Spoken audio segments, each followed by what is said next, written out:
All right, we'll call our meeting to order. Let us all stand as we are led in our pledge by Liz Farron. She is 44 years of service to this department and the Chief Secretary for 20 years. Morning, Liz.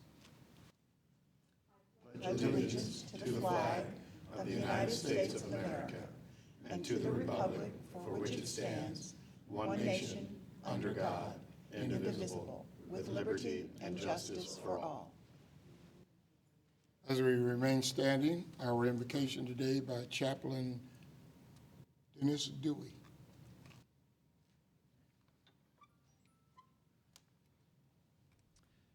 Will you bow with me as I lead in a prayer?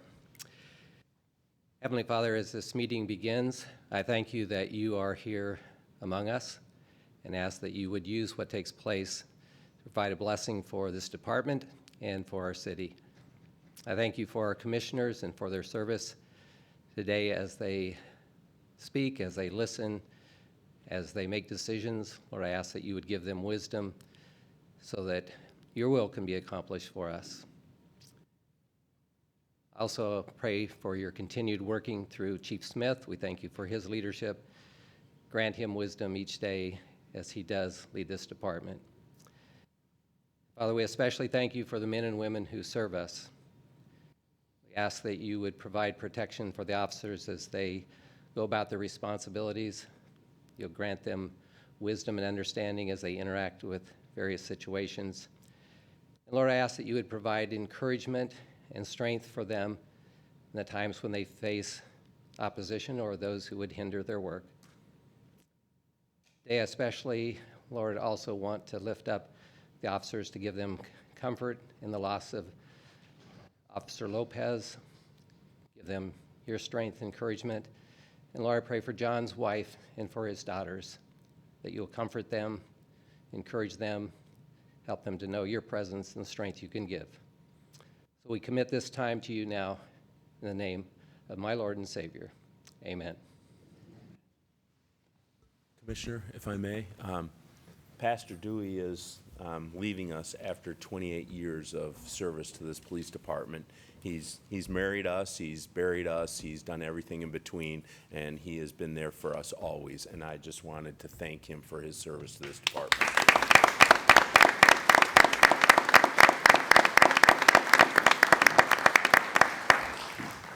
Thank you, Chief, and thank you, Chaplain Dewey. As we move forward in our agenda, our Finance and Governance and Public Safety Committee, Councilwoman Catherine Shields is the chair. Councilwoman Heather Hall is vice chair, and I'm not sure who's here to make the presentation this morning. All right. Well, if they are not here, we will move forward. Chief Smith. Good morning. Morning. I'd like to start out with a brief presentation from Major Deichler and Brad Lemon, if they could come up, please.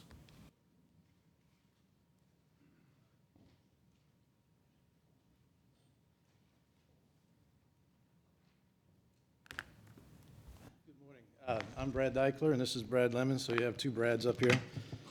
Heather Hall cannot make it today, so I'm going to talk just a little bit because I don't want to take a whole lot of credit here. I'm kind of in between on this.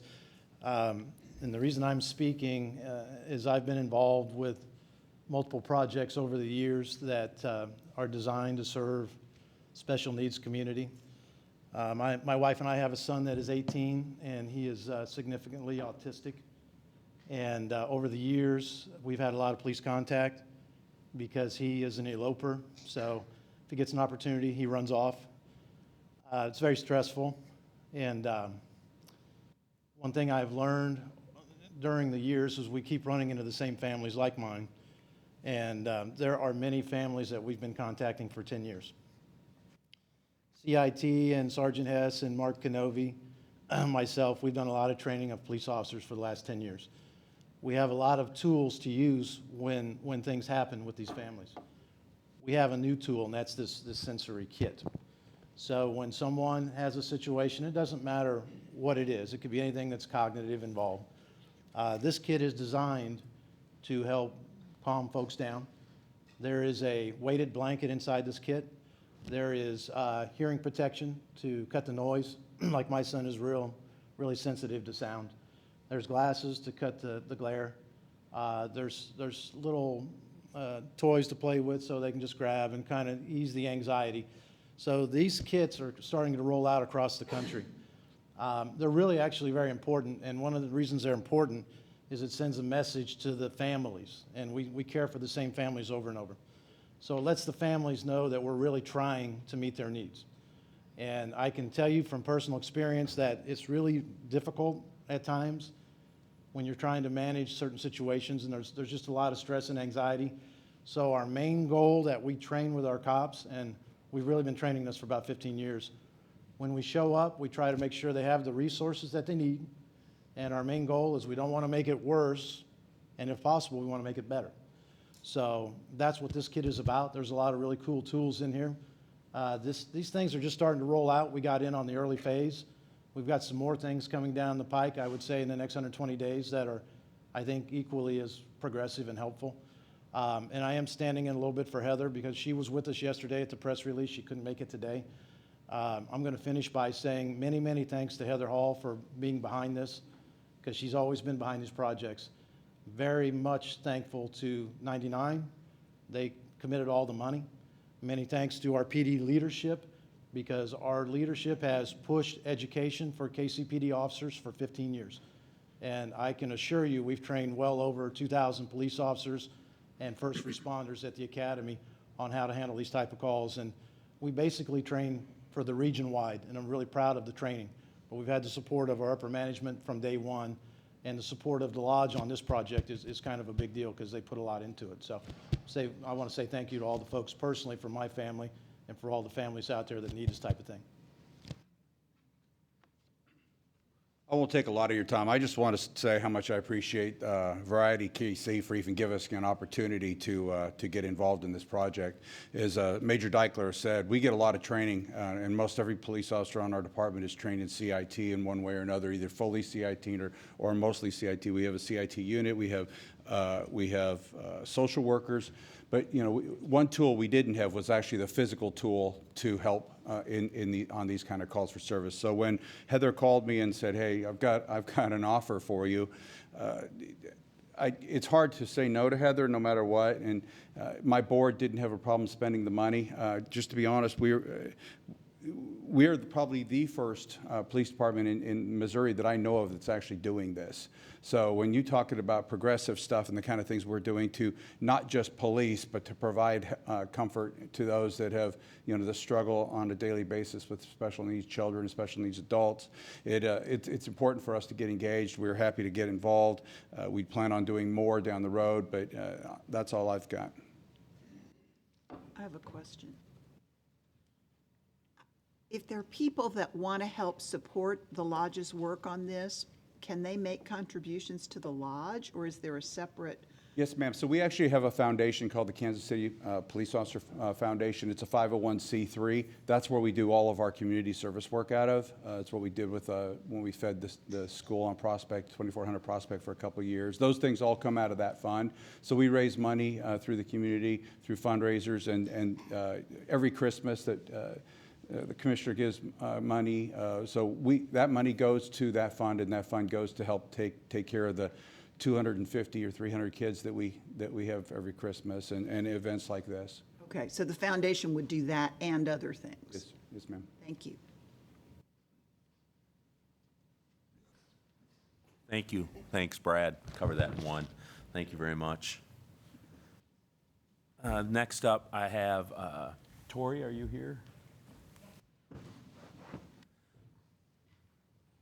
Tori is our social service coordinator, and she has a presentation to make on our social services within the PD.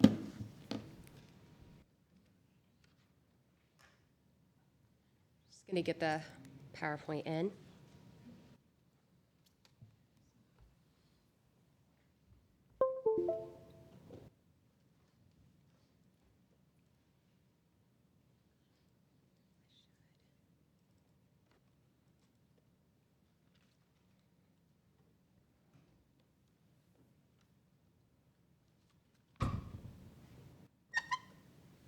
Well, good morning. Morning. As Chief said, my name is Tori Common. I'm the Social Services Support Liaison for the Kcpd Social Services Program. Our team consists of 6 people covering all 6 patrol divisions. I have many of them here with me today. You can see us in our matching gray polos. I have Brooke McQuiller from Central Patrol. Trina Miller covering all of the Northland, Tamara McIntosh covering South Patrol, Lindsay Moran covering Metro, and then we are missing Matt Gilmay, who covers our East Patrol division. Thank you so much for coming out today. Many of you have heard about the social services program over the last 3.5, almost 4 years. We started up at the end of 2016. And we are still going. We started with 1 person, and we have now expanded. As you can see, we've gotten a little bit larger. So just as the social services team supports our officers in the field, my job as a support liaison is to be there and support them in whatever way that looks like. Most recently, we have been making a shift towards tracking differently, looking at data specifics. And from that, we just wanted to take a moment, present to you the basics of our program, how it works, show some of the numbers of what we're seeing, and just give a few stories to try to give a little more meat to this program, because we've been talking about it for 4 years, but we want to make sure that you can see the work that this team is doing. So as I said, we cover all 6 patrol divisions. Each social service specialist reports to the major at their patrol division. They cover the entire division. That means all 3 watches, days, PMs, and dog watch. That means that you are going to have these people changing their schedule regularly to fit the needs of this department. You have some people who work 8 to 4, you have some people who work 9 to 5, and you have some people who are rotating their shifts out so they can work days, PMs, and when needed, dog watch. They all have department phones that they carry on them, and they are on call almost 24/7. If an officer goes to their command staff and says, hey, I really need one of the social service specialists, and it's 2 in the morning, they can call, and they answer. The Social Services Support Liaison reports directly to the executive officer of the Patrol Bureau. So what does the process look like? How do we get referrals? How do we know who needs help and what we can do? So there are 3 parts to any intervention. You have the actual referral, which can come from sworn Kcpd employee. Sometimes our social services specialists are with officers on scene during a call for service, and they'll respond directly then. Then also they'll get referrals during our crime meeting. The second part you have is our assessment follow-up. No matter what the referral is, we try to make a face-to-face contact with the people that we're working with, because sometimes a phone call just doesn't do it. That face-to-face is where we build bridges. That face-to-face is where we get to know people and we get to find out what's really going on in their life and how we can best assist them. So if we get a referral directly from an officer, so they've been on a call for service and they give us the referral afterwards, or we get it from the crime meeting, we still want to take a moment and go out to the scene in person, meet that person, preferably with the officer who took the call originally, and get services. The other side is, like I said, since a lot of our social services are spending time in the patrol car, taking 911 calls, being there on the scene, being part of that toolkit that our officers can utilize to best serve this community, sometimes we are there in the moment on scene doing triage to get people services. So what do? You get the referral, you assess the situation. What are we doing for the community? There are 3 types of interventions that we will get for people in the community. We connect to long-term services, we procure necessities, and we facilitate emergency assistance. So sometimes the intervention is connecting someone to a group, an organization, case management that can walk through long-term with them so they can be there and help remove barriers long-term. Sometimes it's just getting them a specific necessary item that helps remove a specific barrier that's been keeping them down. And sometimes it's getting emergency assistance like shelter, rent assistance, utilities, so that family can break through the storm that they're going. And sometimes after that break, they don't need the help anymore. They're self-sufficient and they've got it. So, as I said, we've been really looking at our statistics recently. Up until this point, our social services program has been using anecdotal weekly update sheets to show what we're doing. We say we've had this many referrals, we helped with these things, we connected to these services, and we send it to our command staff when we move on. That's wonderful for accountability. It's wonderful for anecdotes, but it doesn't necessarily give you the data and the specs that we're needing. So we have spent the last 6 months to a year taking all of those data sheets and inputting them into a data system so we can be more proactive in what we're doing, so we can look for trends, so we can see what's going on in our community, and as such, try to get more resources to help with those things. So when we put in the data, these are some of the things that we found. In particular, I want to focus on the fact that when we expanded in 2018, we had an average of 28 referrals per week. In 2020, we're now at 43 referrals per week.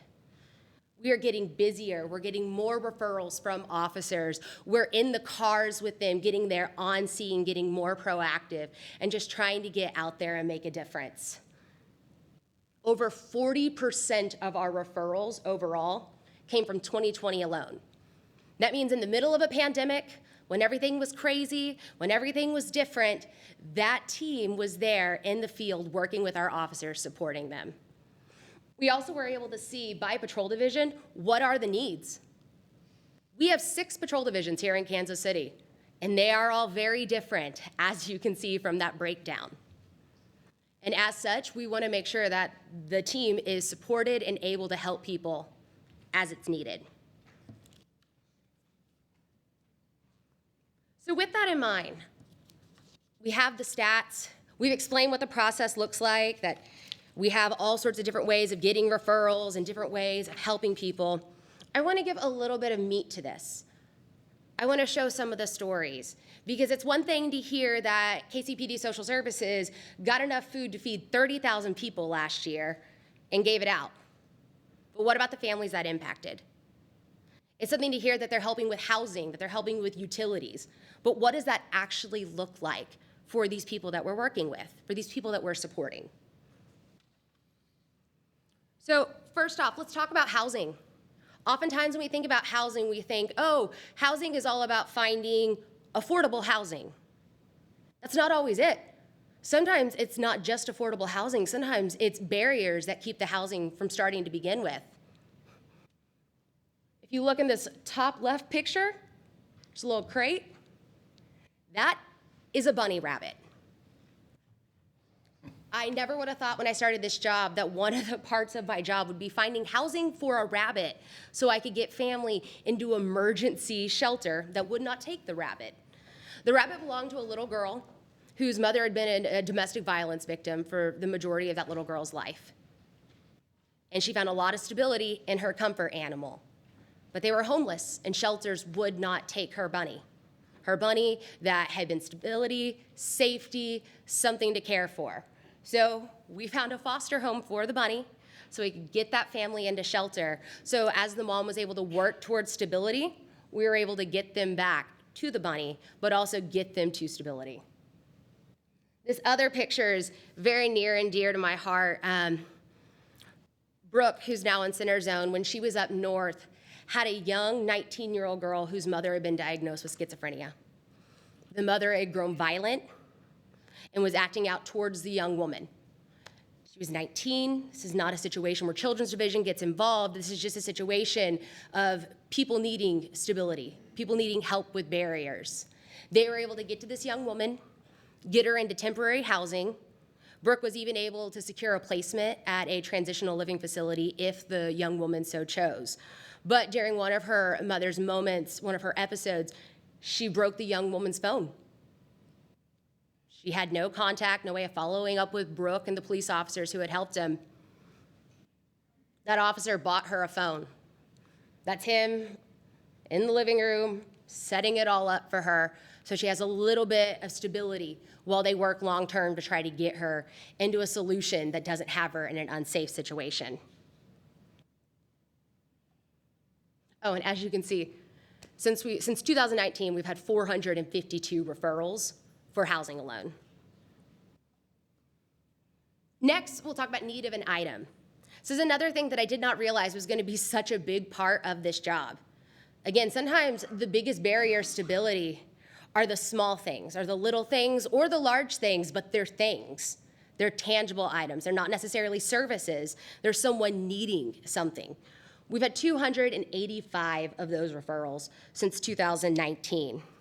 So for example, she's now up north, but Trina was our East Patrol Social Services, and she had a woman that she was working with who was a homeless refugee.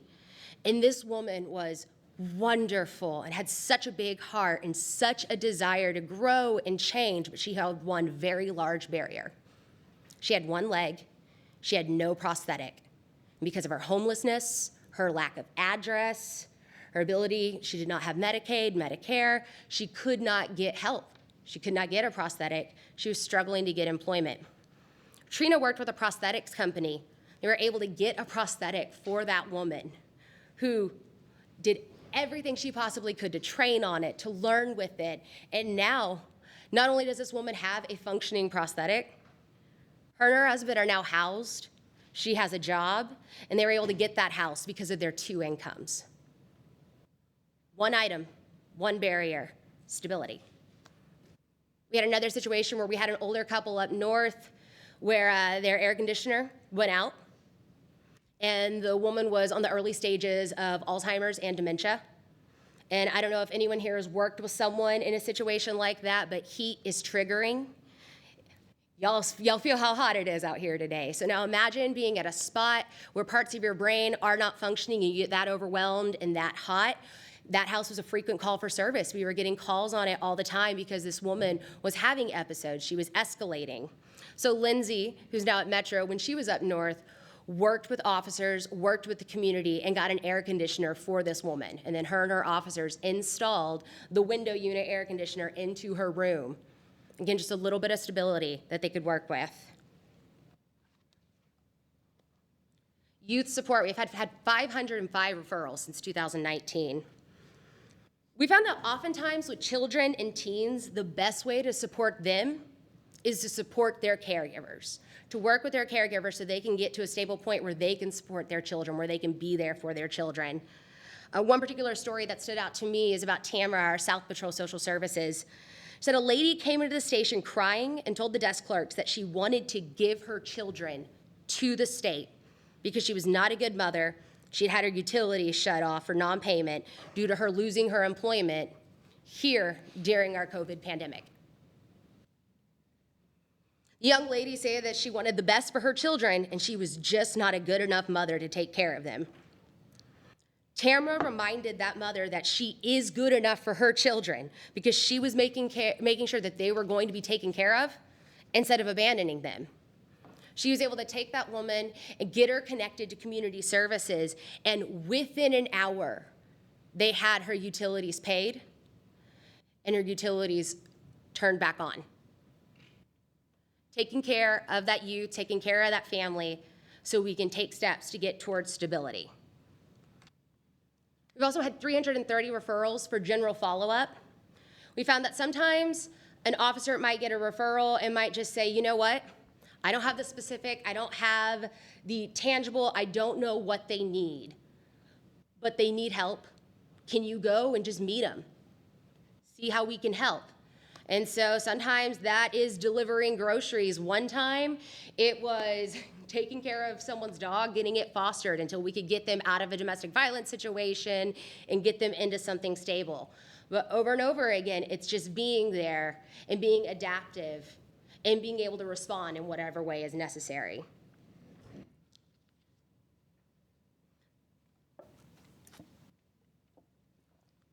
And then oftentimes it's violent crime related.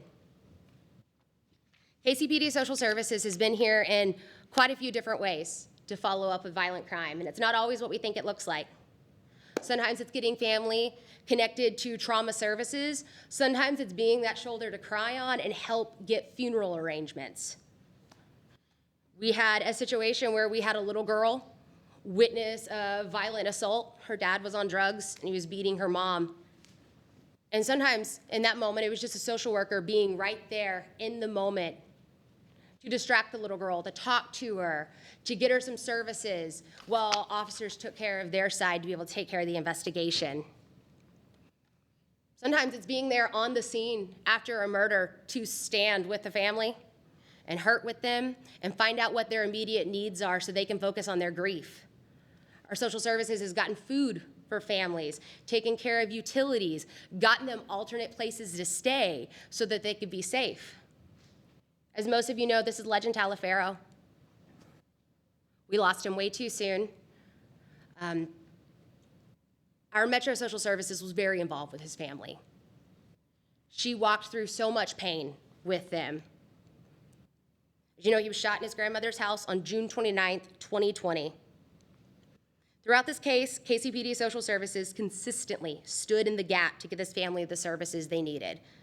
To include, our social services specialists worked with a local church and community partners to get that family hotel rooms in the immediate when we were trying to work through risk for retaliation while we were trying to make sure all of their family was safe.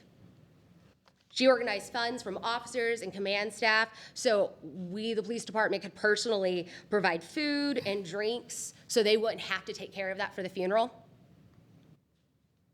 To this day, she keeps in touch with Legend's mom on a monthly basis. And Legend's mom has such an impact on this community. And we're grateful for her and we're grateful for our Metro Patrol Social Services. And lastly, they are constantly doing events and projects to proactively serve this community. If that includes getting together safety kits during COVID, or as I mentioned, they got enough food together to feed about 30,000 people over the first 2 months of the pandemic. Whenever people were running out of food, they were there, passing out things, just doing what they can. We've had 400 plus events and projects since 2019. That's 400 plus moments of serving the community even when there wasn't a referral specifically for it.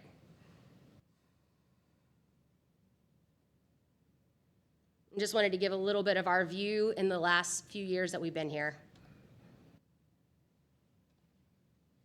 We've had 4,500 referrals, and we're still counting. Thank you. Board, do you have any questions? Thank you very much.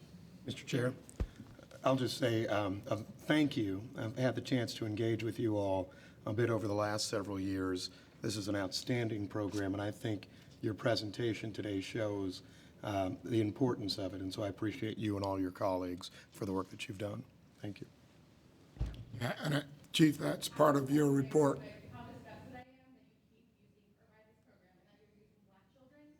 Ma'am, we're going to ask you to just sit down. Please, please. Look, just sit down. You'll have a moment to speak. Thank you. Chief, this was part of your report, is that correct? All right. Yes, sir. I would like to thank Tori for the presentation and all the work from our social services and the coordination between the officers and social services. That's really the basis of the program, is that when officers are working the field and we see people in need, that we refer to it to our social services side of the department, and they take care of that. And I tell you, it's been amazing, and the work they've done in the community has been amazing. So I appreciate all they do and all they do for this community. So, other than that, Commissioner, that's all I have for my report. All right. Thank you, Chief. And of course, we saw that presentation in our closed session on last month, and that's why we wanted to bring it into the public. The Social Services Department has been going on how long now, Chief? I believe it's 2016, is that right, when we started? Late 2016. Yeah, Yeah. with one. So 5 years. And so, you know, with all of the other things in the media, many times the good things are covered up, but we wanted to make sure that it was publicly known that there are things going on in the department to help people in everyday situations. And so thank you, Tori, and thank you to the team for all the good work you do. All right, we are now opening for public comments. I have the list. We're asking those who are called to do public comment to please hold your comments 2 minutes. And we want to get all that are on the list, but then we also have other work that we have to do for the city. So Timothy Gridiron is the first person on the list.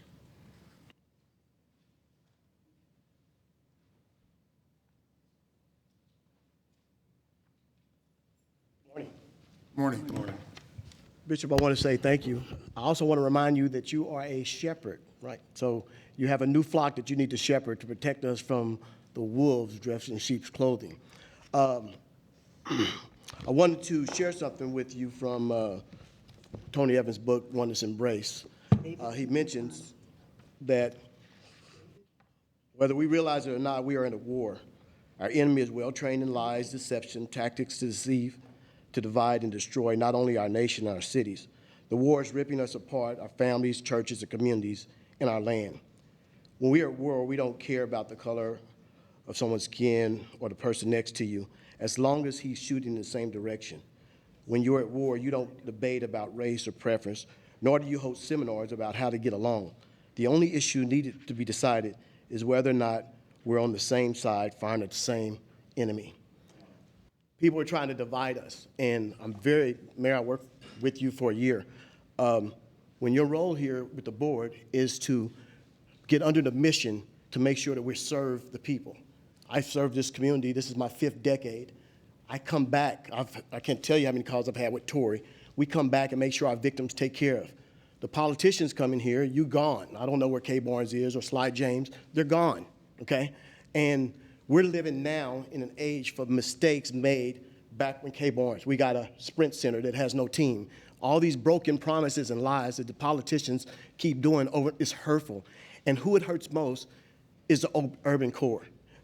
I would encourage you guys to drive through downtown and look at all these buildings that were given away tax-free for 10 or 15 years, the broken promises, the streetcar that was given away free, billions of dollars, the airport that we couldn't afford. Now we have a holiday coming up that costs probably $1 million.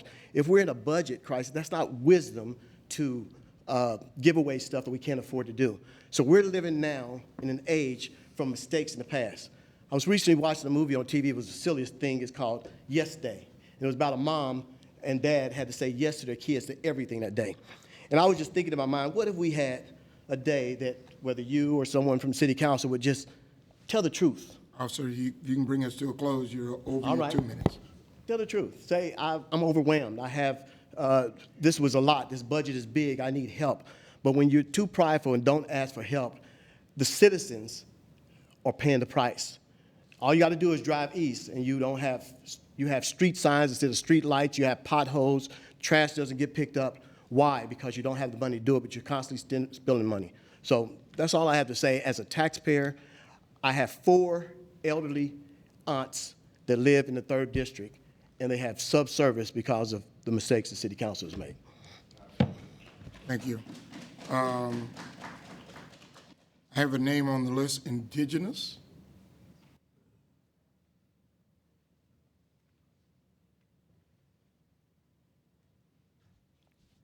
My name is Indigenous I. I'm the commander of the Revolutionary Black Panther Party, Midwest region. I greet you with revolutionary love.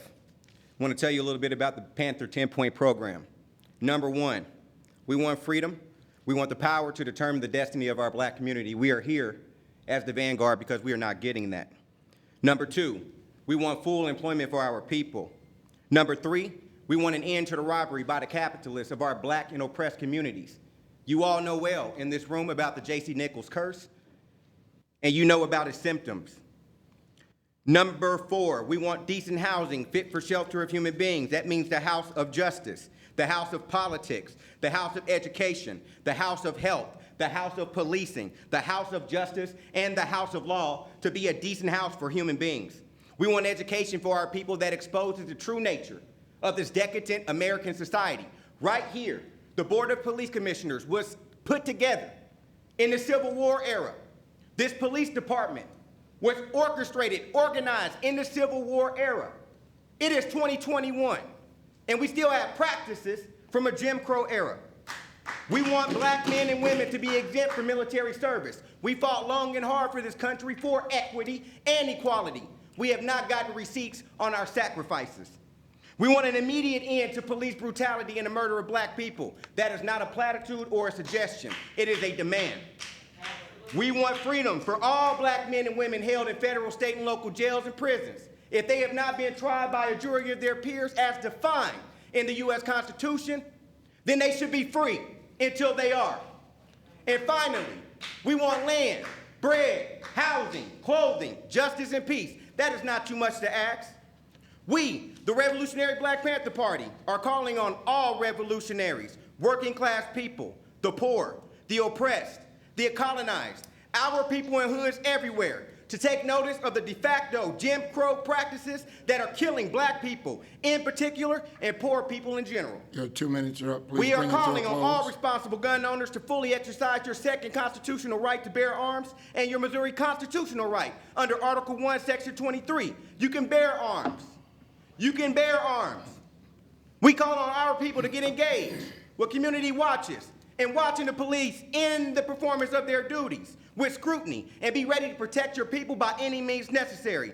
This is not about defunding because this is not your money in the first place. The Hancock Amendment stipulates that tax and spending limits can be imposed on funds received from taxpayers.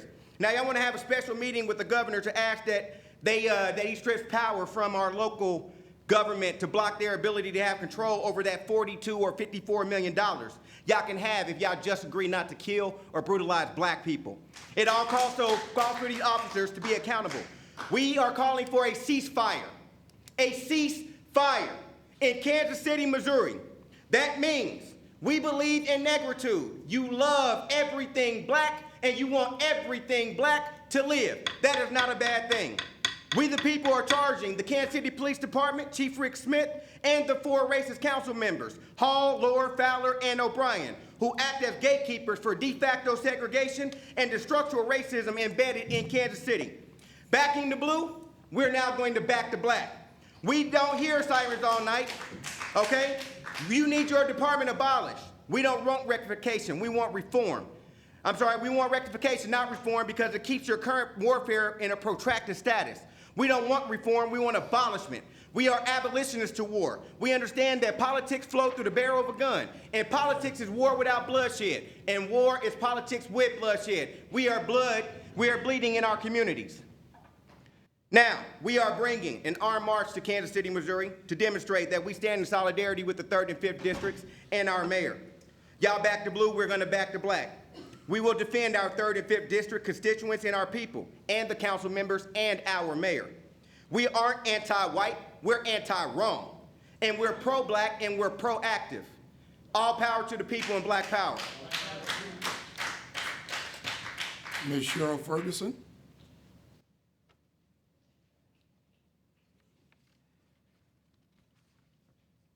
I'm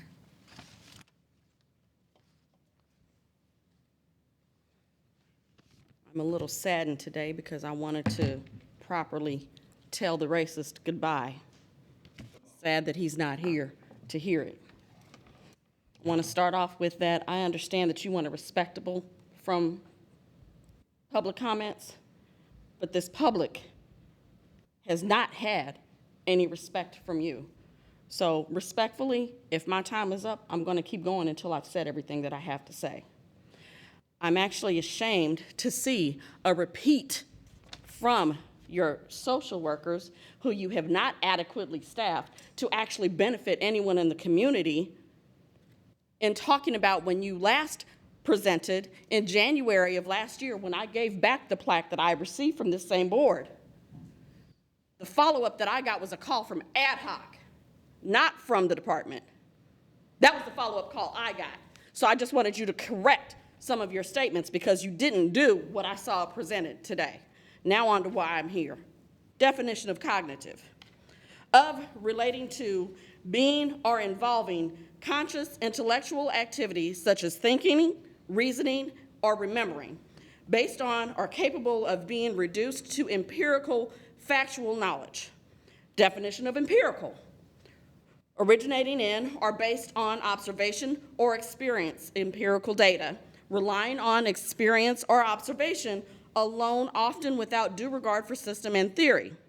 Definition of reasoning. The use of reason, especially the drawing of inferences or conclusions through the use of reason. Why am I explaining this to you? You whom all have various degrees and various accomplishments between you. Well, because I want to trigger you to use those skills that I have just stated. In 2017, the year Rick Smith was placed in this position to create a safety net for bad cops, at that time specifically to cover Brad Lemon's crimes, Kansas City had 151 homicides. In 2018, it declined to 138. In 2019, back to 151. And last year at 176. All of those years and all of those lives lost due to someone having no regard for another human's life, Your 2 minutes are up. family, and harm caused to the community, all of those homicides have one consistent thing in common. No officer was present at the time of those murders. Now, these statistics are from your website, and we know that does not include the 33 murders committed by officers. We know you do not include statistical information of officers' crimes to the public. Why? So with this empirical data, I hope to intrigue your cognitive reasoning that the current approach is not working.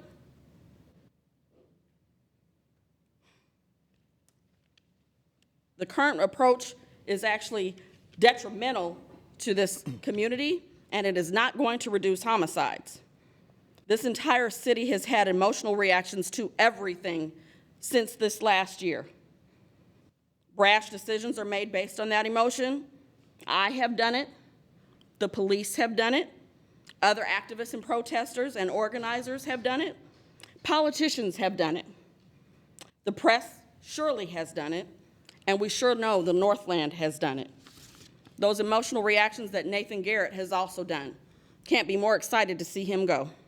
The problem is that though you all have all of your degrees, Nathan's concern was only to the protection of white supremacy. We must stop looking at the eloquence of someone's speech and apply cognitive reasoning to the information provided before performing knee-jerk reactions. Nathan's knee-jerk reaction fell right in line with Heather Hall and her Klan meeting held on May 20th. I was looking for the tiki torches on that day. Heather incited discourse by not being first honest with herself. Why would the mayor not want to gauge the support from those that would support? Why would the mayor want to start asking those that we know only believe in protecting the blue due to their family ties? But I did not hear the term defund from the mayor or the council people that passed those ordinances. And when the mayor realized he had a supermajority, what is the point of drawing out something you know would pass to just placate the loudest whiner in the room? The fact that you have chosen to pursue a litigation for a $3 million increase allocated for the access of operation of the police department of the taxpayers' dollars makes certain that there can be some accountability to the taxpayers means you do not want accountability. You do not want accountability for these officers that are shooting each other and then executing a human being to cover their tracks. Make it make sense. Justice for Malcolm Johnson. Charles Johnson.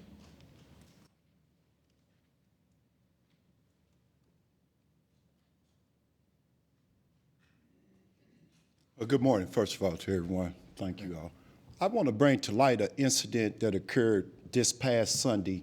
We had a community movie in the park at Spring Valley Park with over roughly 400 to 500 families, children, and et cetera. There was a young man there that exposed himself in the water park and actually proceeded further to grab another child from a kidnapping perspective or whatever. Kcpd was called, took roughly 15 to 20 minutes for them to respond.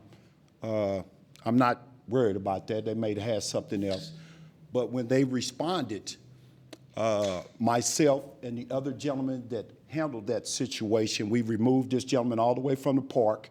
When Kcpd got there, he was located at 28th in Brooklyn. We got him all the way out of the park.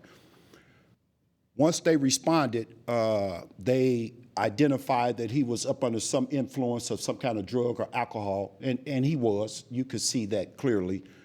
But he was detained. We was assured that it'd be taken care of. We went back to the park with the community and et cetera. An hour later, this gentleman's back in our park. Right back in the park, doing the same thing that he was doing before he left there. We speak about community relationships, trust with the police department. These are things that in our community where we look at, and that's why we don't trust, because it was not handled from our perspective in the correct manner. You have fathers there, children's there, grandparents there. What if a father just went berserk because his or her child was in that water park where this gentleman was exposing himself, masturbating, physically touched a little boy to try to take him? Then we have another situation in our community, another possible homicide that could have been avoided. But for we to look back up and this gentleman is back in the park no more than an hour later, I don't know what to say. I don't know what to say. I don't know if he went to East Patrol. I don't know if he went to Central.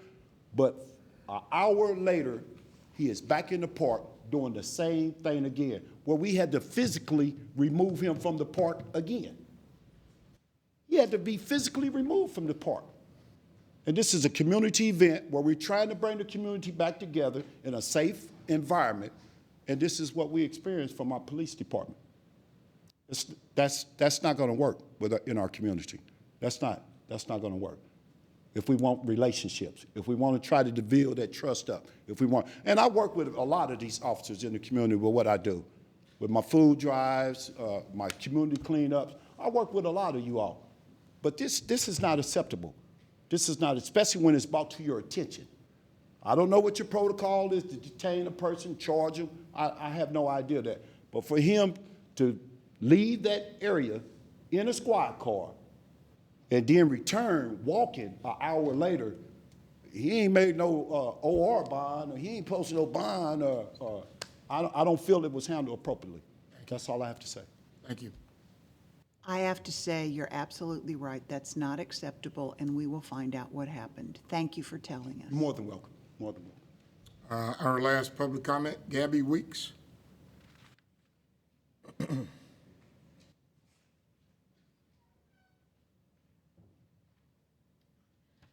so I wasn't even going to comment on your social services program because it's a joke. 6 people for 6 patrols working different shifts won't change anything, just so you know. And if you remember in October, which I'm sure you do, KJ Brooks said this. This is regarding your presentation. Firstly, using Black children as photo opportunities because they're cute now, but in 10 years, they're black male suspects in red shirts and khaki shorts. Eating cookies and drinking milk with children does not absolve you of your complicity in their oppression and denigration, Rick Smith. Because Kansas City will spend more on police and education and then try to encourage children to feast with their oppressors. Y'all are really weird. It's asinine to be called radical or a homegrown terrorist for not wanting government employees to kill citizens in any instance. and why I am speaking today. So if you remember in the KCUR article, it says that the Kcpd has lost allyship with the community and its pastors. So I'd like you to help me understand. Does anyone know why the pastors have turned on you? And why are they now calling for your firing, Rick Smith?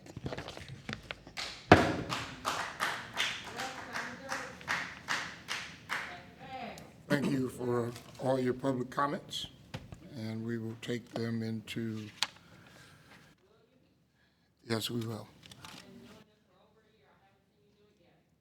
I need a approval of the minutes from May 11th, May 24th, and May 28th. So moved.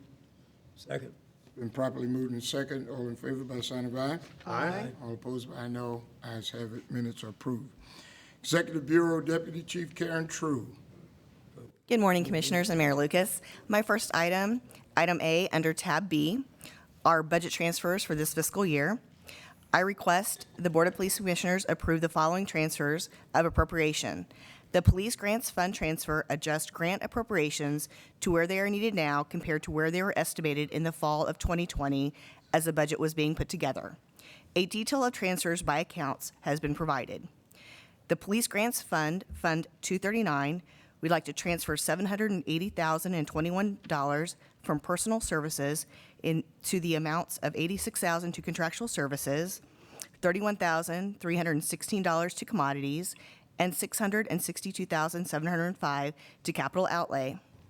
The Jackson County Drug Tax transfer for Fund 6140, the amount of $2,753,845 is a housekeeping measure due to changement in reimbursement methods provided adequate appropriation to remit to the city for costs incurred in Fund 234. And last, the Grants Special Revenue Fund, Fund 7100. The transfer involves grants, which means the provided revenue and expenditure accounts require adjustment. I recommend approval. I move approval. Second. Probably moved in second. All in favor by sign of aye. Aye. All opposed by no. Ayes have it. It's approved. Thank you. Item B are adjustments to special revenue accounts for this fiscal year. I request the Board of Police Commissioner approve the following adjustments to appropriations for purchases related to the social service outreach. They are, the financial service for minor equipment, we're going to decrease that by $60,000 and then increase the contract work by $25,000 and the community support minor equipment fund by $35,000, and I recommend approval. So moved. Second. Probably moved in second. All in favor by sign of aye. Aye. All opposed by no. Ayes have it. Thank you. The next two items, in light of Commissioner Garrett's resignation, I need to hold items C and D until a new treasurer is appointed. I don't think we need to vote on that. That's, yes. Thank you. And then item E is the MCSAP 2021 grant. MoDOT recently awarded the department $1,199,060 for the Motor Carrier Safety Assistance Program. We call that MCSAP. Funding is used for personnel, overtime, equipment, and training for the department's CVI section.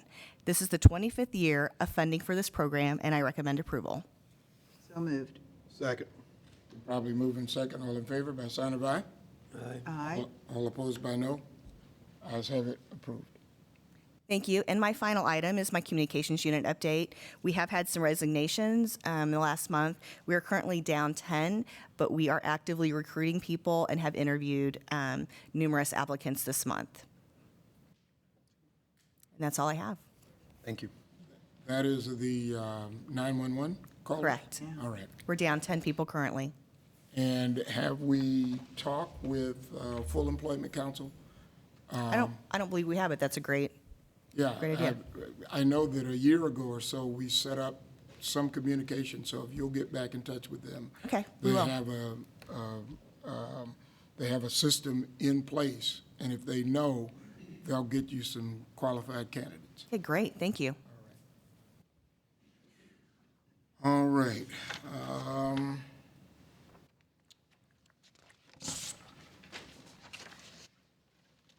Professional Development and Research Bureau, Deputy Chief Mike Wood. Morning, Commissioners and Mayor. Morning. How are we doing this morning? My information is under tab C. For the current academy class update, since the last board meeting, we've lost 2 recruits from the 171st. It's an outside agency class, leaving 18 recruits remaining. They'll be graduating July 8th. If there are no questions on that, I'll move on to a quick brief update on the Youth Services Unit. Unfortunately, we had to close the PAL Center for a short period of time at the beginning of the month due to COVID. We still had several middle and high school graduates respond to the PAL parking lot in their cap and gowns to celebrate their achievements. The attendance for the month of May at the PAL Center was still 427 kids, even with the closure. So we still had good participation. Dare and Great continue to teach classes virtually and in person. We had 19 classes complete the 10-week Dare curriculum, and 5 classes completed the 4th grade. An additional 21 classes completed the Dare visitation lessons, and the youth program section taught approximately 400 students each week in the month of May. Okay, next I have a brief video in regard to the Youth and Police Initiative. This initiative was started in 2018. Captain Hughley and his staff have done an outstanding job with this. They've completed 9 cohorts so far, involving approximately 15 children in each of those cohorts. We are moving this initiative. That's why I've been here. There are conversations that... Sorry, I'm almost done. We're going to move this initiative to the Youth Services Unit. Currently, we try to do 6 cohorts a year. Our goal in moving this is to have 12 cohorts a year, 2 in each of the division stations. And then we'll have the video. That's why I've been here. There are conversations that need to be had. I really haven't seen anything else that comes close to it. I mean, 5 days doesn't seem like a long time, but at the end of that 5 days, there are legitimate relationships that are formed. So YPI stands for Youth and Police Initiative. So the goal or the objective of the program is for youth to reduce the stereotypes that they have of law enforcement, but also it's a dual program for law enforcement to reduce the stereotypes they have with the youth. So a company approached us with the idea. We tried it out on a trial basis, partnered with the Boys and Girls Club, and it's been very rewarding. So we had a grant for the first 4 cohorts, and each and every cohort, the same thing happened, to where you have those kids start out at day 1. I don't know about this, very skeptical, or I don't like the police. But then by day 5, it's a week-long program. There's each and every cohort, there's kids that, can we do another week? Or, oh, you guys aren't bad, or this was cool. So typically we start out the beginning of the week on our Monday with us 3 trainers dressed in civilian clothes, because we want to interact with them, in a normal setting. And I just love, just interacting with the kids, having fun with them, and just getting their honesty and they're getting our honesty. Because you have social media and the news portraying a lot of negative aspects. How can we get back to broadcasting the more positive things that we have, between the police and the community? This is not a lecture. This is not us training kids. Once they feel comfortable and they understand that we're not going to be angry, we're not going to be hurt, they usually end up telling us what they do like, what they don't like, what they've perceived from officers. And so many times the information that we get to them then is from them asking questions. This is a time when having understanding between different demographics that don't oftentimes have the opportunity to be able to speak and kind of unpack some of the issues that our country is being faced with right now. It's huge. This is one of very few opportunities where I think there is a space for that recognition to occur. There's a space for those conversations to take place. There's a space for them to be able to see Nicole, Mike, and Troy versus Sergeant Lenore, Sergeant Phillips, and Officer Wright. The impact of that, as far as developing trust, developing understanding, it's unprecedented in anything that I've experienced since I've been on the police department. These kids have friends, they have family, they grow up, they turn into, our congressmen and our mayors and our governors and the people who shape what this city looks like. And they will be able to do that with an understanding, a better understanding of who we are organizationally, what we are, and the people that are in it, and to see them as people and not to see us as just a uniform. And as our officers, because a lot of them are young officers, a lot of them have been here a year, 2 years, as they grow, as they move from unit to unit, promote within the organizational structure, they won't be able to forget. We've had about 150 kids, and I'd like to see about 10,000 kids come through this program. And in turn, we've had about probably 70 officers. I would like to see probably all 1,400 of our sworn law enforcement here in Kansas City. I'd like to see them all come to this program and get that opportunity for these kids to meet them and then for them to meet the kids.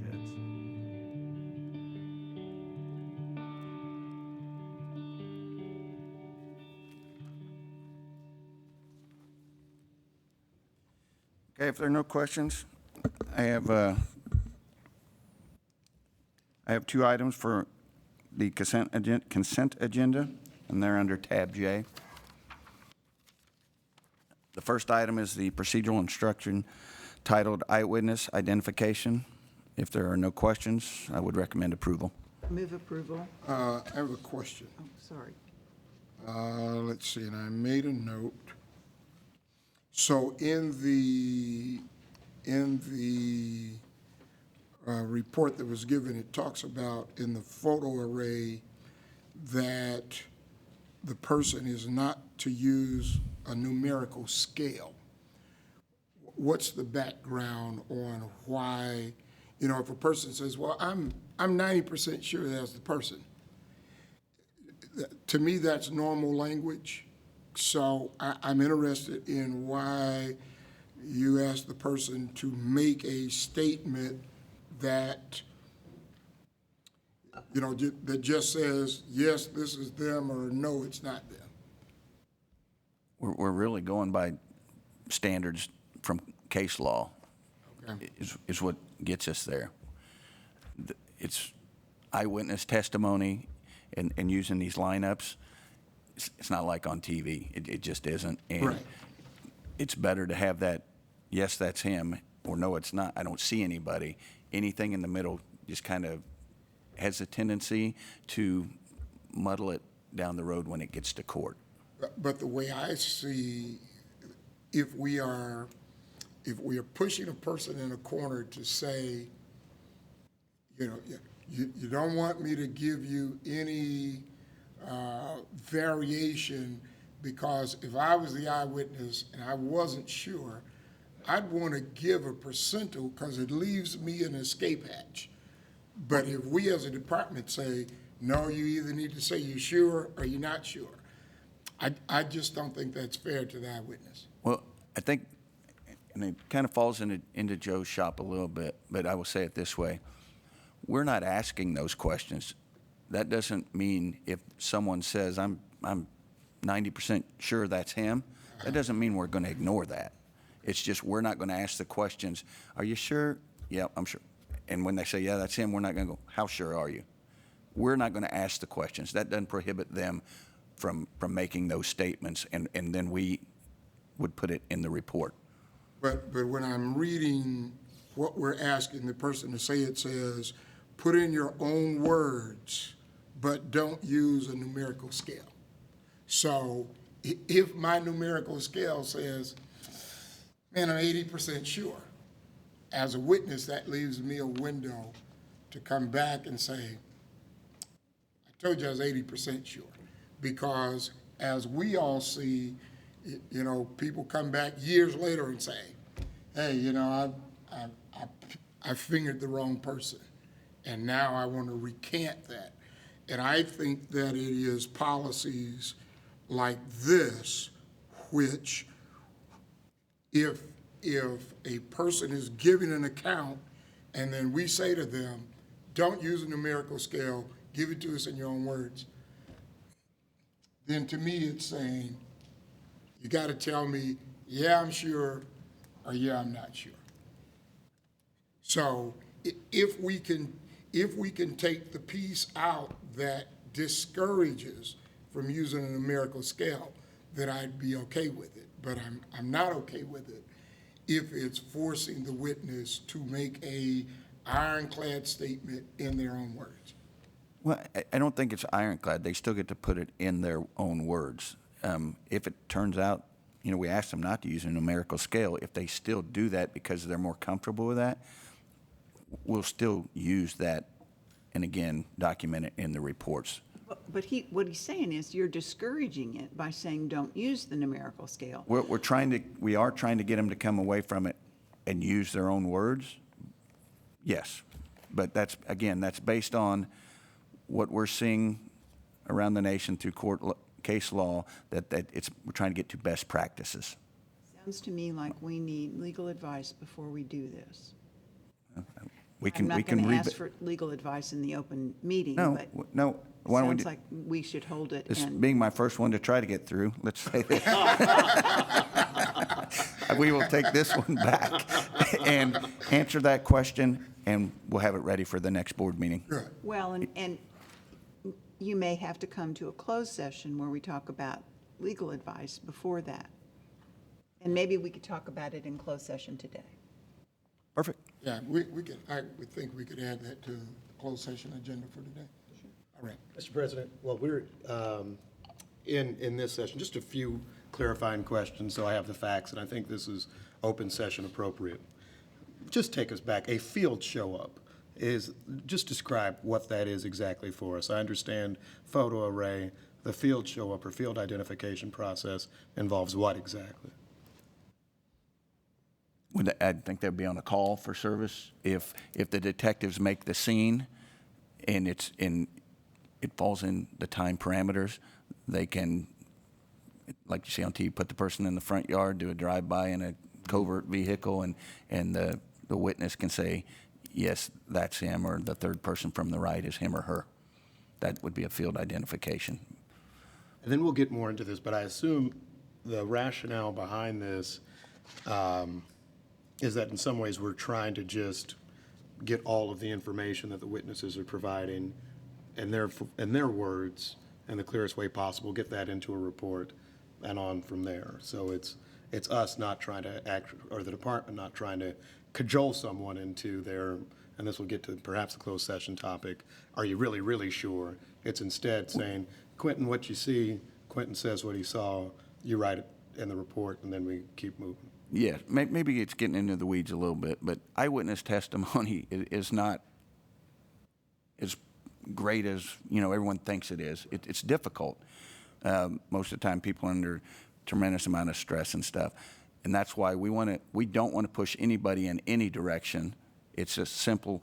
We're going to show you this photo lineup, and if you see the person that you saw commit this crime, tell us which person that is, and we try to make it as simple as possible. Because I would assume we don't want our officers on the witness stand having to explain, all right, did you ask them, are you 50%, are you 80%? Because then a defense attorney would. Yes, sir. Yeah. Understood. Yeah. Well, I know we'll talk it further, but thank you. Yeah, and again, we'll have that ready as well. The second item is personnel policy entitled Administration of Leave, Military Leave. If there are no questions on that, I would recommend approval. I move approval. Second. Been properly moved and second. Ready for the question. All in favor by sign of aye. Aye. All opposed by no. Ayes have it. Well, 1 out of 2 isn't bad. That's all I have. All right, Investigation Bureau Deputy Chief Joseph Maben. Good morning, Commissioners. Morning. Mr. Mayor, my information is under tab D in your books. Before I get to the stats, I want to take a few moments to highlight a recent retirement by a department member. In February 2021, K9 Bennett, a narcotics detection dog, was retired from the department due to his age and inability to do day-to-day tasks. As you may or may not know, once a K9 is retired from the department, the person taking the K9 is responsible for all care associated with the dog. Because of the relationships that are developed with the K9s and their handlers, oftentimes the handlers will adopt the dog. And this was the case with K9 Bennett. The handler and his family insisted on taking the dog into their home permanently. Once K-9 Bennett was retired, the handler took him to the veterinary office for a checkup, and it was recommended that he have a knee replacement at the cost of $3,300.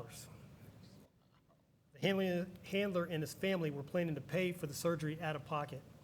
However, they heard about a nonprofit out of Arizona called Retired Paws.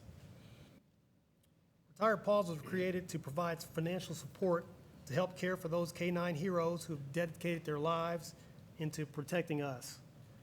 The handler submitted an application. It was approved by Retired Paws Board, and they paid $3,000 of the total bill. In May, K-9 Bennett had a successful surgery, and he'll have to recover for 12 weeks, but he's getting around just fine. Had to slow down a little bit. He is an active dog, but wanted to highlight that this month.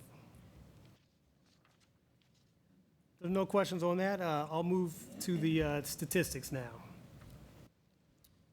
Despite the 3 homicides that all occurred last Tuesday and the homicide that occurred on Sunday, our homicides and non-fatal shootings have started to trend in a positive direction. To date, there have been 68 homicides in 2021 compared to 83 in 2020. This is an 18% decrease year to date. There were 60 homicides at the same time in 2019, 53 in 2018, and 64 in 2017. In May, we had 53 non-fatal shooting victims compared to 82 in May the previous year. That's a 37% decrease for the month. Overall, non-fatal shootings were down 20% from January through the end of May compared to the same time period for last year. There were 47 drive-by shooting incidents in May 2021 compared to 54 in May of 2020. And from the beginning of the year through the end of May, there were 187 drive-bys compared to 200 drive-bys during the same period last year. This is a 7% decrease. It should be noted next month, fatal and non-fatal drive-bys will be only included in the bullet to skin report and not listed out separately in a drive-by report. If you refer to the Narcotics and Vice report, you'll see the monthly stats for that division. Narcotics-related arrests, purchases, and sales cases from our street crimes unit are down 57%, 73%, and 71% respectively compared to last year. Again, this is due to the fact that the unit whose mission it is to make drug purchases is operating at a reduced staff level and has also been tasked with providing support to other units who are working violent crimes cases. Narcotic seizures, however, continue to be up for the year. Cocaine seizures are up 57%. Methamphetamine seizures are up 131%. Marijuana seizures are up 108%. And we've really seen an increase in heroin seizures, which are up over 1,000%, and fentanyl seizures, which show an increase of over 2,000% over the previous year. Most of these large seizures are from parcel intercepts and from interdictions of individuals traveling through Kansas City. Moving on to recovered firearms. Kcpd recovered 220 firearms in May 2021 compared to 250 in May of last year. Year to date, we've recovered 935 compared to 1075 year to date last year. That's a 13% decrease. Now I'll discuss case submissions. We've been talking about this for the last several months. You have a new report in your book entitled Kcpd Case Dispositions by County. Hopefully it provides the data that you have been requesting. As you can see, it compares the outcomes from cases submitted to the various counties by percentage, and it also breaks down the cases by division. That's violent crimes, property crime, narcotics, vice, etc. The reporting period for that report is June 1st, 2020 through May 31st, 2021. So we've analyzed the data from the Investigations Bureau and have come up with the following takeaways. Overall, 82% of our cases are submitted to Jackson County, 12% to Clay County, and 5% to Platte County.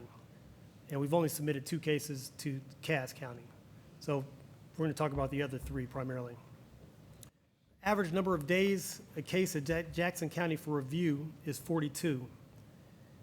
It's 29 days for Clay County and 31 for Platte County.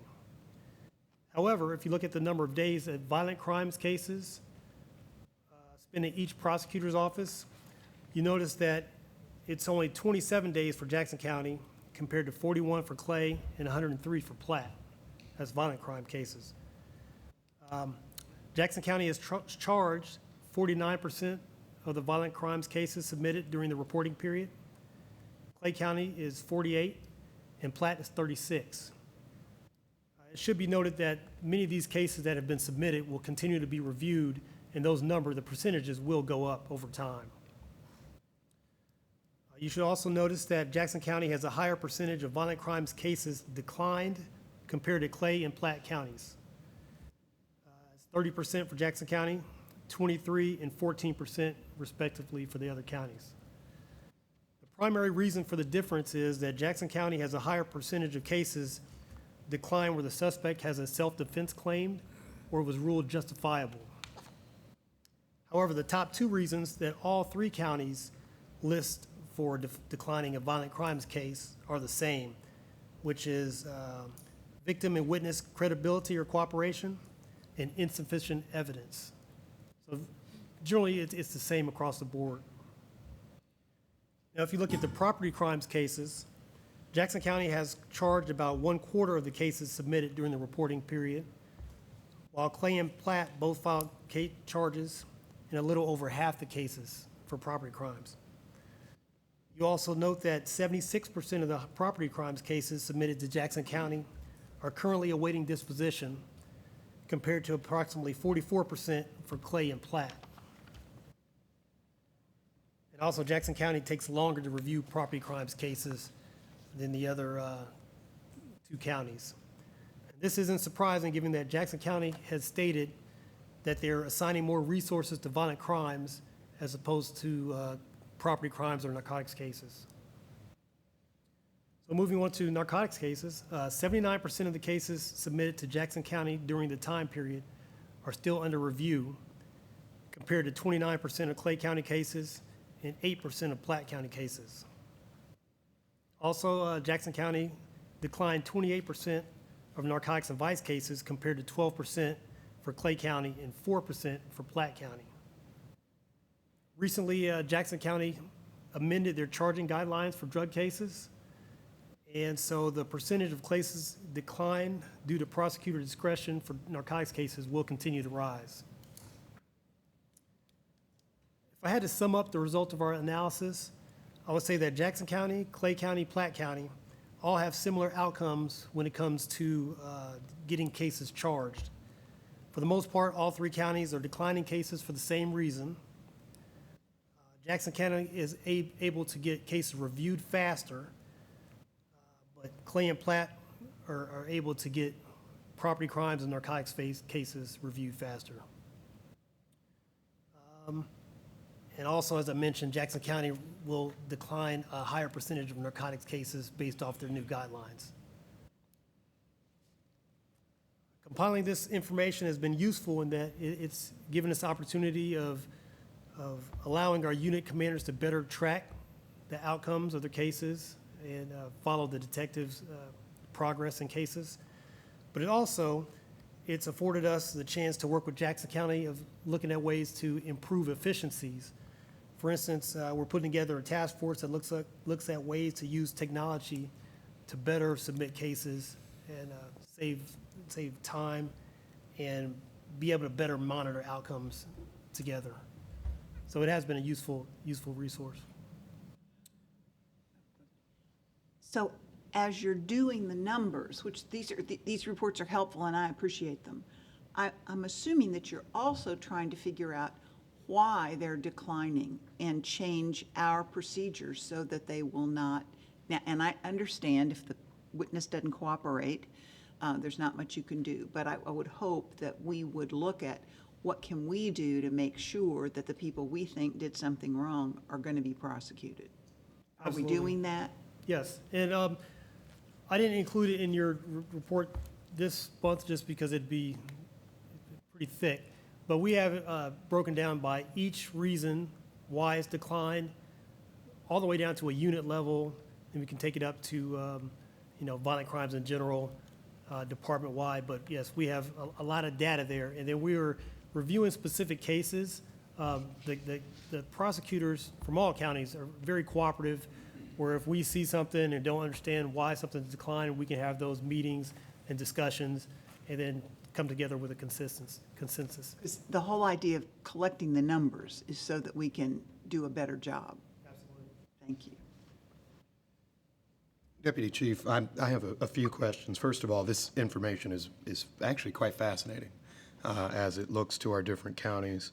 I wanted to start in the narcotics area, and you had mentioned in your presentation that we have a decent amount of activity of drug trafficking that is coming through Kansas City, often to later points. I'm familiar with the bus station as kind of a place where we have those.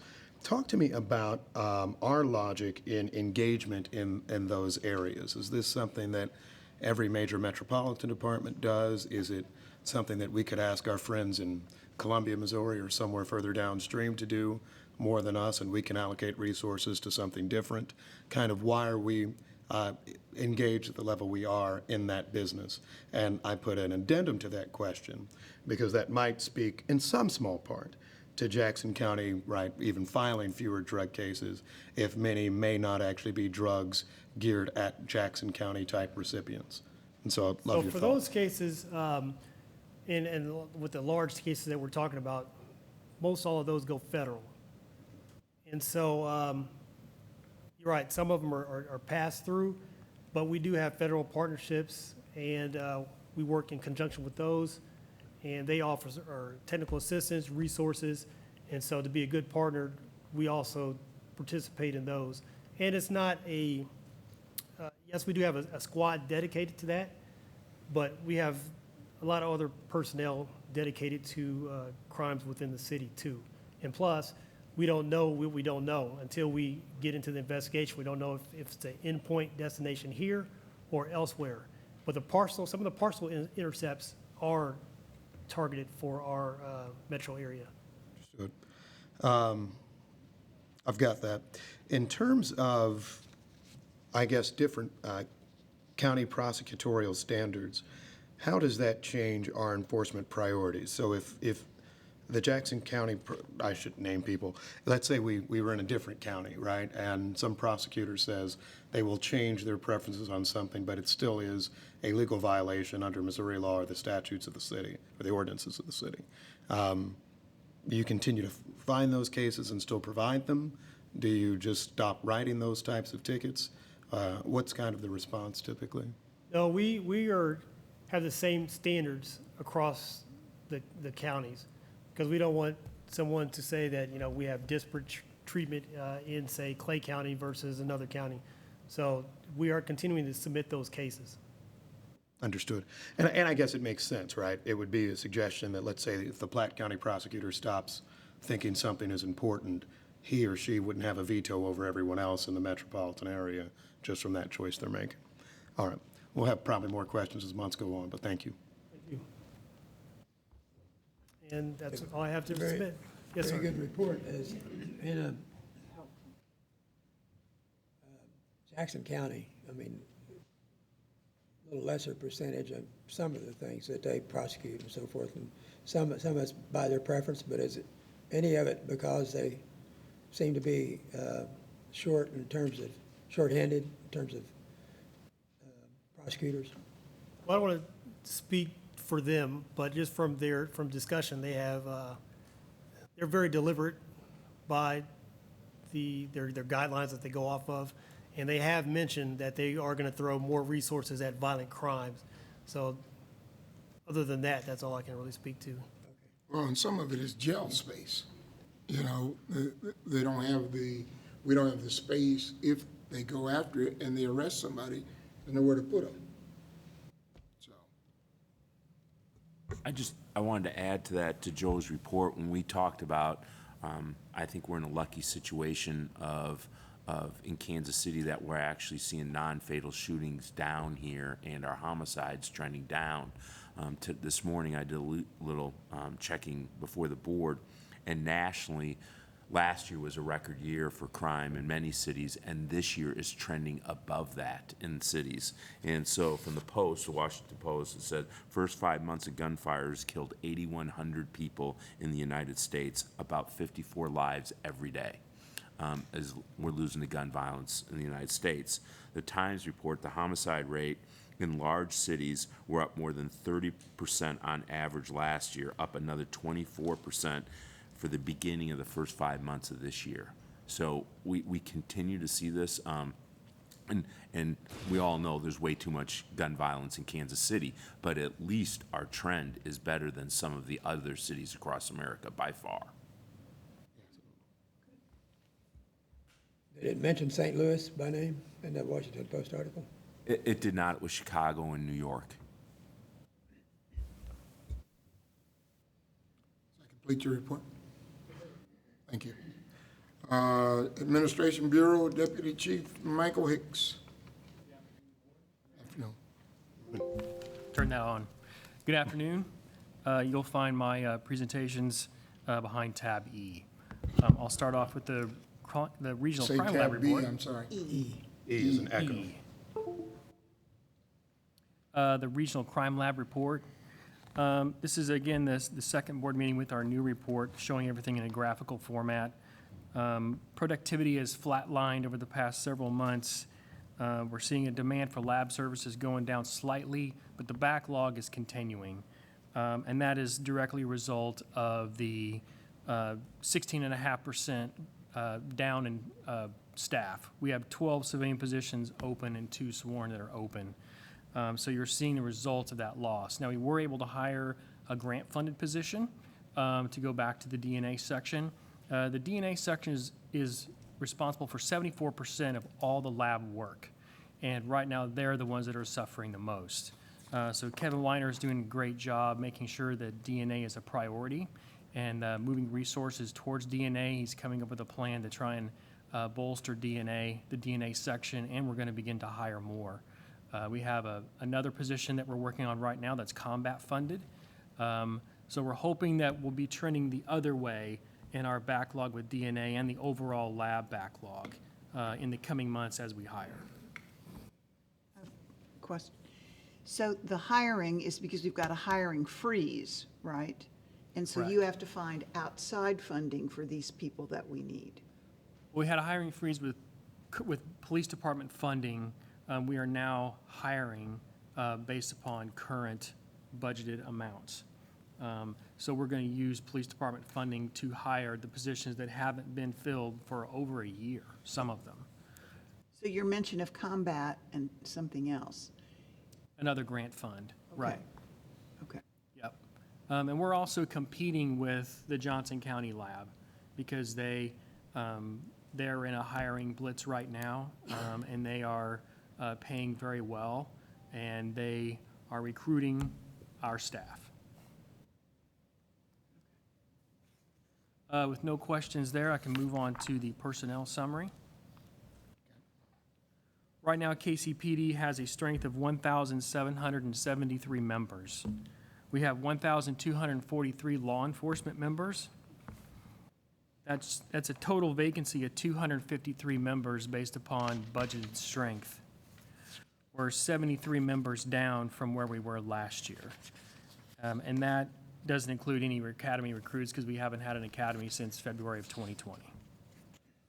In May, we lost 25 members. To date, through June, right now we have 16 members that will be leaving the police department before the end of June. We're hiring slowly, mostly just communications, detention, parking control. We did add 2 lateral officers that were sworn in yesterday, but we do have 68 potential candidates in a pool for an academy class.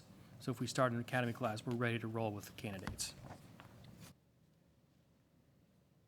So the amount of people that are leaving Kcpd is now above our past 3-year average of 15 per month. We're now sitting at 17.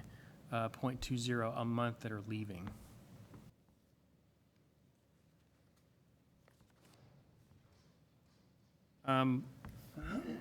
Lastly, we have the disciplinary actions that have occurred in the last month. We have one termination. Three members were suspended for 14 days or more, and 2 written reprimands for a total of 6 actions in the last month. Year to date, we've had 49 different types of disciplinary action. And that concludes my report. Do you have any questions? Just a quick question.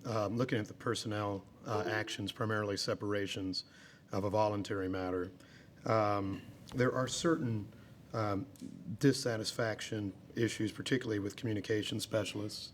I would assume that likely relates to call volume, types of calls, all those sorts of things.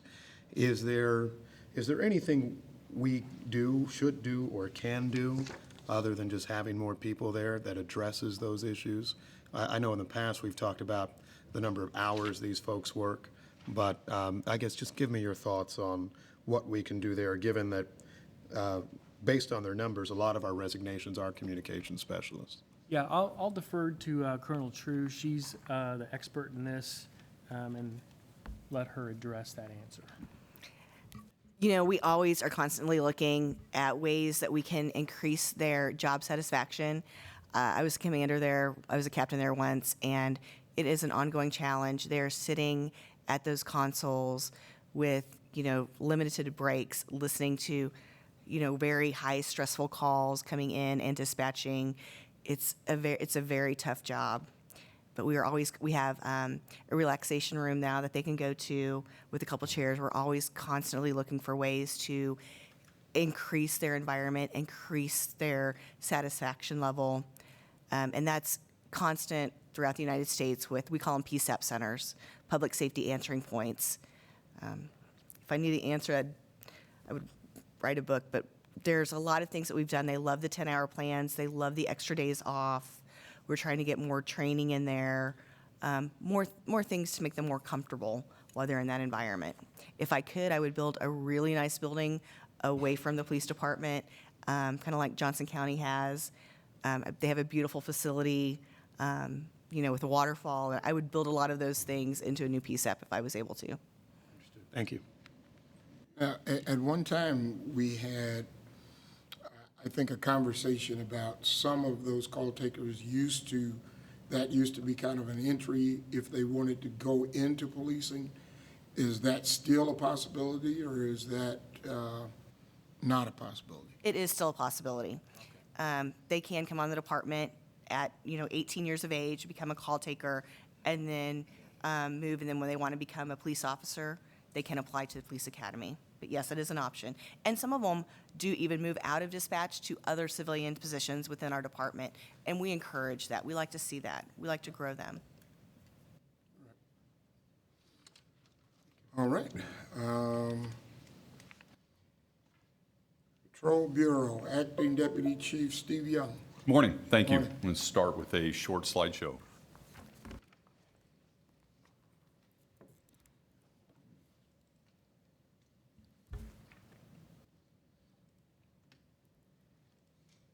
So I really like this first one. You have to like a coffee shop on the avenue that lets people get off their feet, warm up, cool off, whatever. They don't have to buy anything. And as if that's not good enough, they do Bible studies and have a social worker. So we need more of that guy, for sure. So TB Watkins, or TD Watkins, so Housing Authority, playing some football with some residents of the housing complex there. So as part of a fundraiser, Brew Pub Pizza delivered pizzas and helped raise money for the Police Foundation of Kansas City. So some officers ran into some kids, and so we haven't done baseball cards for a while. That was in cooperation with a local company for a long time. That hasn't been done for a while, but we still get asked all the time for baseball cards from kids and even adults, honestly. So these two officers found another way around it. So we get a lot of help from taking it to the streets. Scott Lemaster and his team, they provide the department a lot of support. Anytime there's a long-running event, it is difficult for officers to be out there on the street, nowhere to go. So they show up, provide some food, some drinks, some relief, and they're a big help, and we appreciate them. So who doesn't like a new place that sells sugar? So cops do for sure. And the First Lady was in town, as everybody knew, and this is just a couple of shots of our traffic unit team helping out in maybe some ways they didn't anticipate that morning. I will note briefly, that is a very Kansas City shot with a pothole. There's much we need to do there, but we appreciate your officers being there for the First Lady. So, We're glad to do everything we can. thank you. And another officer, Sergeant Grimmett here, helping out a guy that had some problems. We all have, that's the thing, we answer calls and it's call to call and we're on the run a lot, but more often than people know, our members stop and shift gears in their head and do something different and find ways to help people. So this is just one example of that. And that is all for the slideshow. So my report is under tab F. And just briefly, unless there are other questions, so to kind of piggyback off of what Colonel Maben said, if you'll notice on the far right side under assault offenses, and that is all assaults, that was up 27%. But I want to highlight that Colonel Maben's information absolutely is correct. We are trending down. So May was a good year. These numbers are for April. If you recall, we have to send these off to the state to get verified and then come back. So there's always a lag on these formal numbers that we report to the federal agencies and everybody. So hopefully that is a trend. And even still on that far right side, there's a lot of negative percentages there, and we certainly hope that's a trend. Next, I'll direct your attention to the median response time. So our response to priority 1 and 2 calls is pretty much splitting the average between 2019 and 2020. So that's pretty consistent.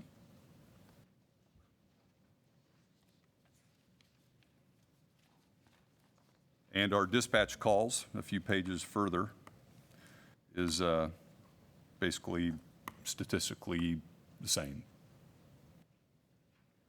If there are no questions on that, we'll go to the traffic summary.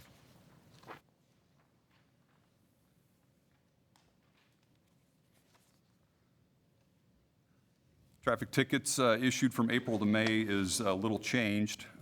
Numbers are down year to date from 2020, largely because we are 8 people short in our traffic enforcement unit. So as you know, they do a lot more than just write tickets. They're responsible for the ins and outs of large events, crime scenes, any other dignitaries visiting.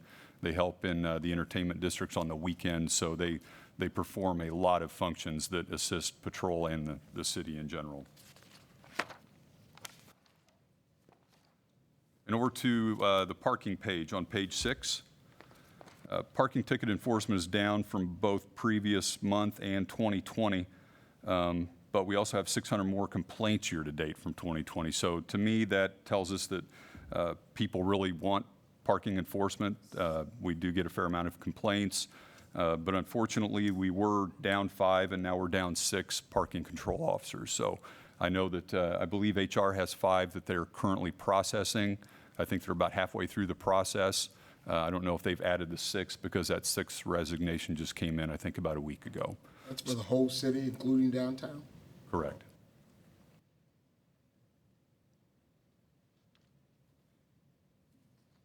And then on to the fatalities, try to end on a high note. We are down in fatalities for this year so far, so that's a good thing.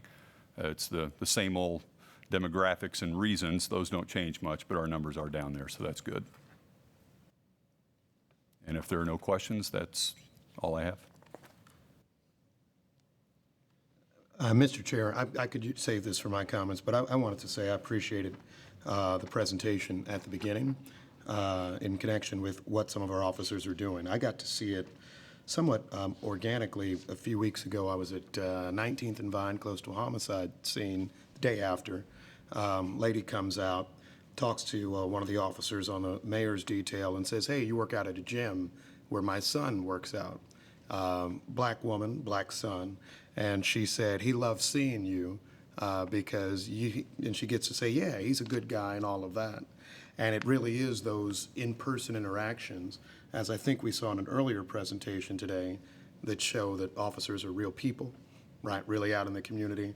And I really encourage you not just to show it to us, but also to show it to your officers and to let them know it makes a difference. I will never pretend to speak for anyone necessarily, but even some of the activists in here often, I saw one when they left, shake hands with one of the officers because they know them, right? Because the more you build those relationships, no matter what people think, it actually shows that connection and gets us somewhere. So I would encourage, to the extent folks have time, and I know they're very busy, but to keep doing things like that because it makes a world of difference. So thank you for sharing that. I couldn't agree more. Thanks for saying that. Thank you. That's all. Thank you. All right. Any other question? All right. Office of General Counsel, Attorney Jenny Atterbury. Good morning, Commissioners. Morning. I've got 5 of these for you today. The first one, and my information is under tab G. The first matter, this was an appeal that was on last month's agenda, and you all had asked for, you had asked that the applicant provide some details regarding the terms of his departure from a county sheriff's office. The applicant did not want to, or did not provide that information. So at this time, the private officers unit is recommending that the license, we're recommending that you uphold the denial of the license. And the name on this first one is what? Because I had them listed by name. It's a Mr. Hazard. Myers Hazard. Yeah, I had not enough information to overturn the decision, so. I move that we approve or affirm the decision. Second. Been moved in second. All in favor by sign of aye. Aye. All opposed by no. Okay, and our second one, this is an appeal from an April 19th fine and 2-year probationary term for Homeland Security Protective Services. There was an officer who was working armed, and his license had been expired at the time. It is the company's first violation, but the company is not seeking to have this individual get an armed license. But what they are appealing today is the fine and the 2-year probationary term. So if you have any questions on that packet. Go ahead. I read it over, and I would suggest a $300 fine and a 1-year probation, but that's just my opinion. I just want to know what happens when they're on probation. What does that mean? Yeah, Tammy can talk a little bit more about that.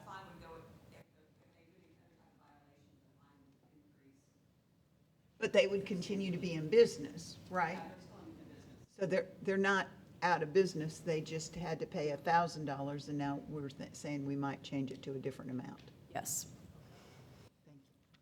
And I think the regs allow for a $500 is the, well, but the minimum, I believe, is the 500. It's 500. Yeah. All right. So can I get a motion? I for move the- that we reduce it to 500 And a 1-year. and a 1-year probation. Need a second? Second. Been moved in second. All in favor by sign of aye. Aye. All opposed by no. Ayes have it. Okay, and the third one, this is an appeal of an unarmed license denial.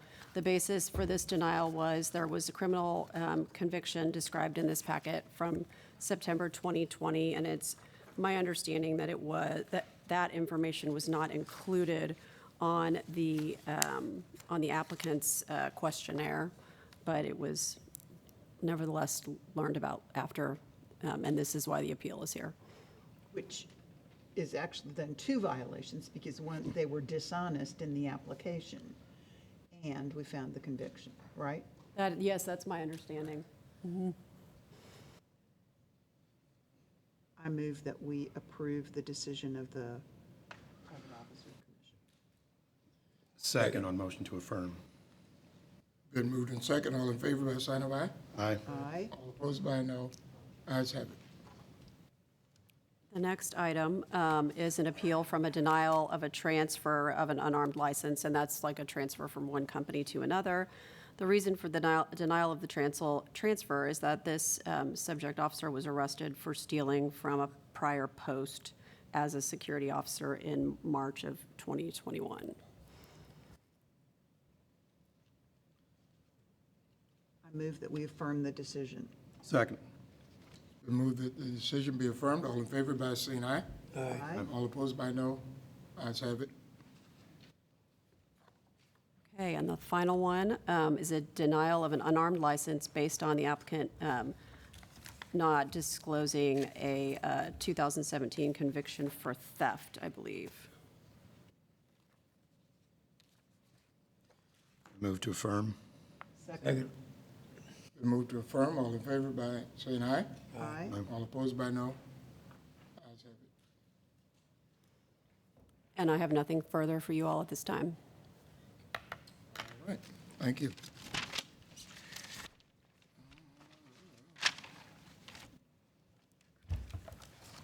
Office of Community Complaints, Director Merrill Bennigan.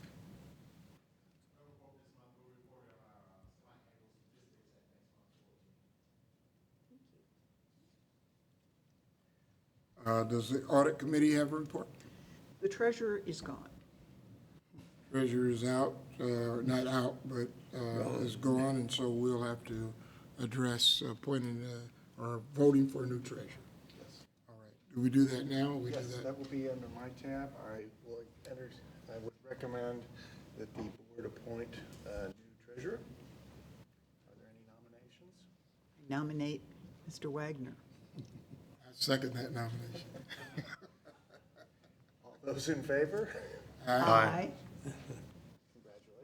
Congratulations. It's a tough campaign. Anything else, David? That's all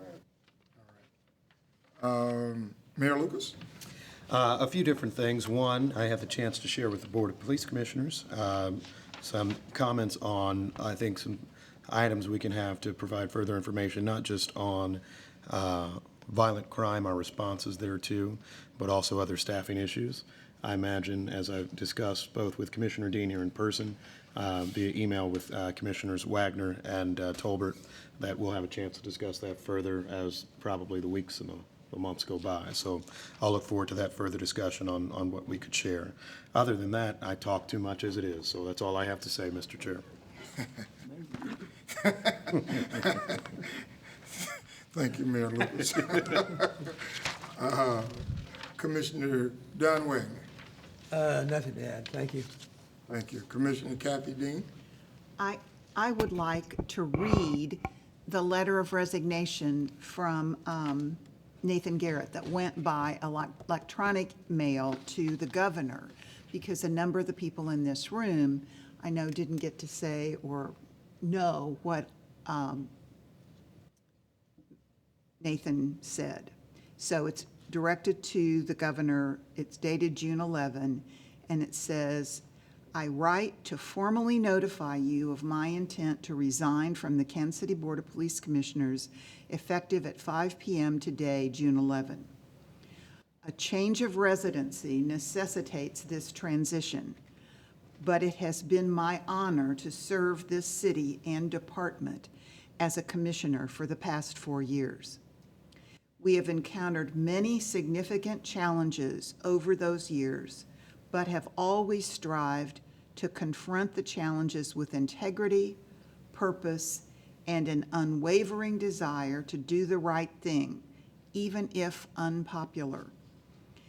This department now finds itself in perhaps the most critical moment, and I ask for what I know you will give: focused and considered thought to my replacement. May it be one, obviously this is written to the governor, not to the department. May it be one who is willing to act informed and thoroughly without fear of favor, without fear or favor, and without regard for the political winds or political criticism. There are many forces pushing this way and that, but in the end, what one believes to be the best for the department and the community as a whole, they faithfully serve, must come first. This, no matter the cost, personally or otherwise. May God bless this department and the honorable men and women who compose it. May they continue to find the strength, courage, and force of will to rise above the turmoil of this moment, accept this challenge, and persevere. May they listen, learn, and adapt without sacrificing that driving spirit that drives all of us to the altar of service. Policing is an honorable and proud calling, and I remain forever grateful to those who take up her charge. With my deepest gratitude and regard, Nathan F. Garrett. Thank you. Thank you. And I've enjoyed serving with Nathan Garrett, and it will be interesting replacing him. Bishop, yes. May I just say something briefly after I said I talked too much? Nathan and I did not always see eye to eye on any number of things, but I appreciated greatly, and I know he's watching because he likes this too much. I've appreciated greatly his commitment to this role, his commitment to doing the hard work and the research each and every day, and for holding his positions strongly and always being willing to talk. We've had many conversations over these past several years, some difficult, some easier, but I think he has shown a commitment that we all wish for, and I recognize for all of you who are in volunteer board service, it is not easy. And it is not easy when people start calling you all types of things, and I get the comfort of pay for my position on all of these, you do not. And I want to take this moment, I thank all of you, of course, but to thank Nathan for those years of service he gave to this department. And I imagine we'll keep hearing from him, and we would expect nothing different. Thank you, Mayor. As we get ready to close this meeting, I am appreciative to hear the numbers of murders are trending down. I don't think any of us can take credit for that, but I think that everything has a connection to relationship. And I believe more than ever before, we've got to find a way of connectivity in this community. And while, we get statistics from Chicago and Washington and bigger cities, Kansas City is a unique city. And I am hopeful that in the future, we will pay a lot more attention to relationships. That's why I'm glad to see the social worker report. And I think we should have a report, some kind of report from social workers every month, because it's important to see the work and the diversity of the police department. I don't know if there is a way when mental health calls come into 911. I think we have a mental health team, tactical team. I don't think that is publicized very much, but there's got to be a way to open up the things that the police department does for the community so that they can see that we are not one-dimensional. And so, Chief, you got your work cut out for you, but you have a great team. You all are doing some great things, and I am proud to be working with this team for this time. And thank you all. So I think we need a motion to go out of open. I move that we end this meeting and go into closed section. Second. I think we need Dean, aye. Lucas, aye. Talbot, aye. Wagner, aye. Thank you. Thank you all for attending. Bethany?